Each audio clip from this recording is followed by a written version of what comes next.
Mandela University in the Eastern Cape has hosted the Robert Sobukwe Memorial Lecture to commemorate the 40th anniversary of his death. Sobukwe was the founding leader of the Pan Africanist Congress.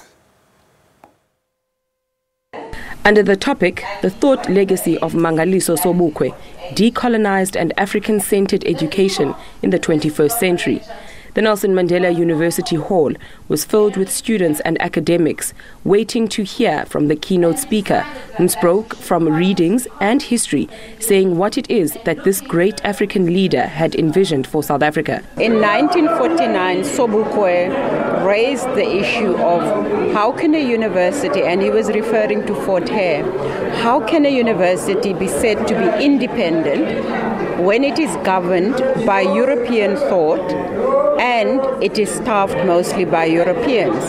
And that question remains relevant today because as I said in my lecture, the problem in South Africa is that we don't have African universities.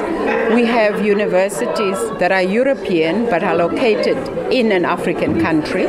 At a time where we find the institutions seeking to revamp the academia to a much more African-centered one, academics say it's a work in progress, but the wheels are rolling. The Nelson Mandela University is pushing and advancing the notion of an Afrocentric education. Where I work at the Institute for African Renaissance Studies, the Institute for African Renaissance Studies at UNISA is certainly committed to an Afrocentric education.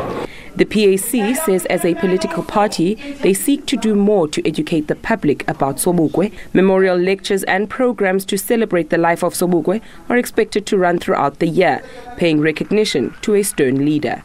Iwe Poti, SABC News, Port Elizabeth.